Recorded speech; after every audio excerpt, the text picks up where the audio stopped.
അതേ കൊച്ചു പയ്യനാണ് ഇവൻ. വേറെ അങ്ങനെ പ്രശ്നമൊന്നുമുള്ളതല്ല. എല്ലാവരുമായിട്ടും എനിക്കറിയാം, ബന്ധുക്കളുമായിട്ടൊക്കെ ഇവൻ നല്ല അത്യാവശ്യം ഇതാണ്. പിന്നെ കുറച്ച് നാളായിട്ട് ഇവന് കുറച്ച് ആഡംബര ജീവിതം.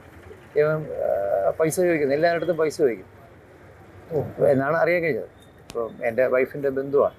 അപ്പോൾ കുടുംബത്തിൽ നിന്ന് അറിയാൻ കഴിഞ്ഞെന്ന് പറഞ്ഞു കഴിഞ്ഞാൽ ഇവൻ എല്ലായിടത്തും പൈസ ചോദിക്കും. പൈസ ചോദിച്ച് കൊടുത്തില്ലെങ്കിൽ ഇവന് ദേഷ്യമാണ്. ഈ വൈരാഗ്യമാണ് ഇവരെല്ലാവരുടെ വെച്ചുകൊണ്ടത്.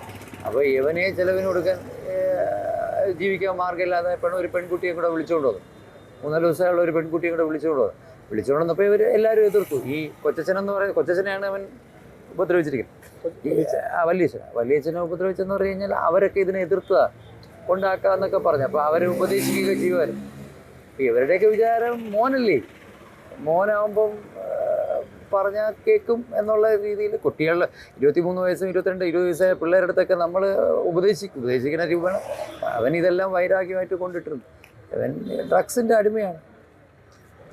ആദ്യമൊക്കെ എല്ലാവരും പൈസയൊക്കെ ഉള്ളപ്പോഴൊക്കെ ചോദിക്കുമ്പോൾ കൊടുക്കും. അങ്ങനെ ഇപ്പോൾ കൊടുക്കാതായപ്പോൾ എല്ലാവരോടും വാശി കയറി. അപ്പോൾ ഈ പെൺകുട്ടിയെ തിരിച്ചു കൊണ്ടാക്കാൻ വീട്ടുകാർ പറഞ്ഞു പോയി. അപ്പോൾ അതിൻ്റെയൊക്കെ വാശിയാണ് ഈ കുട്ടി വിളിച്ചുകൊണ്ട് വന്ന കുട്ടിയെ തിരിച്ചു കൊണ്ടാക്കാനായിട്ടുള്ള ഇത്. അതായിരിക്കും ആ കുട്ടിയെ കൊന്നത്. അവരുടെ നിന്നും പൈസയൊക്കെ മേടിച്ചിട്ടുണ്ട്. അത് വാപ്പയാണ് ആ കടമൊക്കെ തീർത്തിട്ടുള്ളത്. ഈ കുട്ടിയുടെ നിന്നൊക്കെ പൈസ വാങ്ങിച്ചാൽ അങ്ങനെയൊക്കെ എന്തൊക്കെയോ ഉണ്ട്.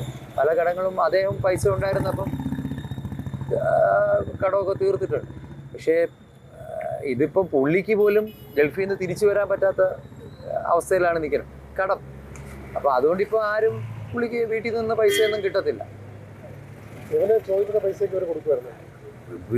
ആൺകുട്ടികളല്ലേ, അപ്പം അല്ലെങ്കിൽ ബഹളം വെക്കും, അപ്പം എന്തെങ്കിലും കൊടുക്കും. അത് നമ്മളെ വീട്ടിൽ ആൺമക്കളുള്ളവർക്കേ അറിയാൻ പറ്റുള്ളൂ. ഇത് നമ്മളെല്ലാവരും ചോദിക്കും, എന്തിനു ഈ മക്കളെ ചോദിക്കുമ്പോൾ കൊടുക്കണമെന്ന് ചോദിക്കും. പക്ഷേ ഈ മക്കൾ ഈ സിനിമയും ഇതുമൊക്കെ കണ്ടിട്ടല്ലേ വരുന്നത്. ഈ സിനിമകളിലും എല്ലാം ഇതൊക്കെയല്ലേ സഹോദരനുമായിട്ട് ഭയങ്കര സ്നേഹവും കാര്യങ്ങളൊക്കെ ആയിരുന്നു. പക്ഷേ എനിക്ക് കുഞ്ഞിലെ അവൻ എലിവിഷം അടിച്ചിട്ടുണ്ട് അന്ന് കൊച്ചിലെ. അത് ഈ ആർക്കും ഇവൻ ഇഷ്ടമല്ല എന്നുള്ളൊരു തെറ്റിദ്ധാരണ അവനുണ്ടായിരുന്നു. എല്ലാവർക്കും അനിയനെയാണ് ഇഷ്ടം എന്നൊക്കെ ഉള്ള ഒരു തെറ്റിദ്ധാരണ ഉണ്ടായിരുന്നു എന്ന് കേൾക്കണം. എൻ്റെ ഭാര്യയുടെ കുടുംബമാണ്, അപ്പം പറഞ്ഞു കേട്ടതാണ്. അവൻ വിഷം കഴിച്ചിട്ടുണ്ട്. അന്ന് ട്രീറ്റ്മെൻ്റ് ഒക്കെ ചെയ്താണ് അവനെ കൊണ്ടുവന്നത്. അപ്പോൾ സ്വാഭാവികമായിട്ട് ചിലപ്പോൾ ഇവൻ്റെ ഉള്ളിൽ ഇവൻ പുറമേ ഇങ്ങനെ കാണിക്കുന്നുണ്ടെങ്കിലും ഈ കുട്ടികൾക്ക് മുമ്പുള്ള വൈരാഗ്യം കിടന്നിട്ടുണ്ടാവും എല്ലാവർക്കും. പക്ഷെ ഇപ്പം സ്വാഭാവികമായിട്ടും ഇവൻ ഇങ്ങനെയൊക്കെ നടക്കുമ്പോൾ അവർ കൂടുതൽ സ്വാഭാവികമായിട്ടും ഒരു ചെറിയ വ്യത്യാസമുണ്ട്. അവൻ 9ാം ക്ലാസ്സിൽ പഠിക്കുന്നില്ലോ കുട്ടികൾ. പക്ഷെ അവൻ ഇത്രയും ക്രൂരമായിട്ട്, അത് ശരിക്കും പറഞ്ഞു കഴിഞ്ഞാൽ ഇവൻ ഇത്രയും ചെയ്യാനായിട്ടുള്ള മനസ്സൊന്നുമില്ല.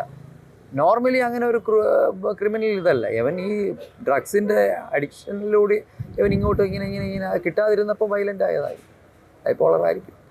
അപ്പോൾ ഇത് പ്രതീക്ഷിച്ചാണ് ഈ അമ്മൂമ്മയുടെ അടുത്ത് വന്നത്. സ്വർണവും പ്രതീക്ഷിച്ച് വന്നതാണ്. അപ്പോൾ അവരെതിർത്തിട്ടുണ്ട്. അവരങ്ങനെ ആർക്കും കൊടുക്കുന്നതൊന്നുമല്ല. അപ്പം എതിർത്തിട്ടുണ്ടാവും. അവിടെയും വേറെ 2 കൊച്ചച്ഛനും കുഞ്ഞമ്മ എൻ്റെ അടുത്ത വീട്ടിലുണ്ട്. അവരും ഇവനെ എപ്പോഴും വഴക്കൊക്കെ ഉപദേശിക്കുകയും ചെയ്യും. അദ്ദേഹം പട്ടാളക്കാരനാണ്. അപ്പം ആ ഒരു കിട്ടിയ അവിടെ അവരെ കണ്ടില്ല. അങ്ങനെയാണ് നേരെ താഴോട്ട് പോയി അമ്മൂമ്മയെടുത്ത് ചോദിച്ചത്.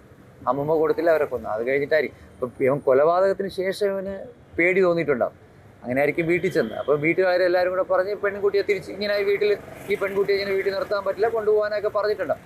അതിന് ആ സ്പോട്ടിലുണ്ടായ പ്രകോപനമായിരിക്കും. ഉമ്മായ അങ്ങനെ 1-2 പറഞ്ഞ് തെറ്റിയപ്പോൾ ഉമ്മായ ഉപദ്രവിച്ചു, അനിയനെ ഉപദ്രവിച്ചു. അപ്പോൾ ഇത് ഇത്രയും കൊലപാതകം നിന്നപ്പോൾ പിന്നെ ഇത് ചിലപ്പം മിക്കവാറും ഇത് പുറത്തറിയാതിരിക്കാൻ വേണ്ടിയിട്ടായിരിക്കും. പക്ഷേ ഇല്ലേ, ഇവനെ പിന്നീട് ബോധം ഇത് കിട്ടാതെ, ഈ സാധനം കിട്ടാതിരുന്നപ്പോൾ ഉള്ള ഫ്രസ്ട്രേഷനായിരിക്കും. വേറെ ഒന്നുമില്ല. ഈ കുട്ടികൾ ഇങ്ങനത്തെ സിനിമകളും നമ്മളെല്ലാവരും ഇപ്പോൾ ഏറ്റവും കോടിക്കണക്കിന് രൂപ കളക്ഷനുള്ള സിനിമകളെല്ലാം നമ്മൾ നോക്കിയാൽ ഇതുപോലത്തെ കുട്ടികളുടെ ഡ്രഗ്സും വയലൻസും, കൊച്ചു കുട്ടികളുടെ വയലൻസിന്, അതായത് അഡolescence പ്രകോപിപ്പിക്കുന്ന രീതിയിൽ അതാണ് ശരിയെന്ന് തോന്നുന്ന സിനിമകളല്ല ഇപ്പോൾ വിജയിക്കണ എല്ലാം.